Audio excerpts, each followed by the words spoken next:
بسم اللہ الرحمن الرحیم۔ السلام علیکم ناظرین، ایک دفعہ کا ذکر ہے، ایک شخص حضرت ابراہیم بن ادم رحمۃ اللہ علیہ کے پاس آیا۔ وہ نوجوان تھا، کہنے لگا حضرت گناہ کا مرتکب ہوتا ہوں، چھوڑا بھی نہیں جا سکتا، ڈر بھی لگتا ہے کہ عذاب ہوگا، تو کوئی طریقہ بتا دیں کہ میں عذاب سے بچ جاؤں اور گناہ بھی کرتا رہوں۔ اللہ والے بڑے دانا بینا ہوتے ہیں، دھکے نہیں دیتے، وہ محبت و پیار سے بات سمجھاتے ہیں، دل میں اتارتے ہیں۔ حضرت نے فرمایا، ہاں میں تجھے طریقہ بتاتا ہوں۔ یہ سن کر وہ شخص بڑا خوش ہو گیا، بات سننے کے موڈ میں آ گیا، کہنے لگا کہ حضرت وہ کون سا طریقہ ہے کہ میں گناہ بھی کرتا رہوں اور عذاب و سزا سے بھی بچ جاؤں؟ آپ نے فرمایا کہ بھائی، پہلی تجویز تو یہ ہے کہ اگر گناہ کرنا ہے تو اللہ رب العزت کی نگاہوں سے اوجھل ہو کر لیا کرو۔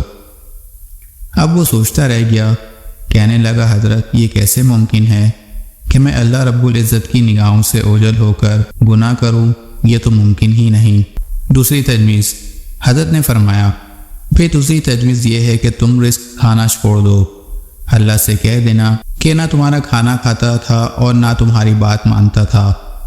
اس نے کہا حضرت یہ کیسے ممکن ہے کہ میں کھانا چھوڑ دوں، میں پھر زندہ کیسے رہوں گا؟ تیسری تجویز، حضرت نے فرمایا، پھر تیسری تجویز پیش کرتا ہوں، اور وہ یہ کہ زمین و آسمان اللہ رب العزت ہی کا ملک ہے، اسی کی حکومت میں ہے، اور بادشاہ کی نافرمانی اس کے ملک میں رہ کر کرنا یہ ٹھیک نہیں ہے، لہذا اس سے باہر نکل کر نافرمانی کرنا۔ اللہ پاک بھی قرآن پاک میں عجیب انداز سے فرماتے ہیں، اگر تمہارے اندر استطاعت ہے کہ زمین و آسمان سے باہر نکل سکتے ہو تو نکل کر دکھلاؤ، جیسے گڑے گی مچھلی کدھر جائے گی؟ کہا کہ حضرت یہ بھی نہیں ہو سکتا۔ چوتھی تجویز، فرمانے لگے اچھا پھر ایک طریقہ اور بتاتا ہوں، وہ یہ کہ جب ملک الموت آئیں روح قبض کرنے کے لیے تو انہیں کہہ دینا کہ تھوڑا انتظار کر لو تاکہ میں توبہ کر لوں۔ اس نے کہا حضرت وہاں تو انتظار کا تصور ہی نہیں، جب موت آتی ہے تو نہ ایک لمحہ آگے ہوتی ہے اور نہ پیچھے۔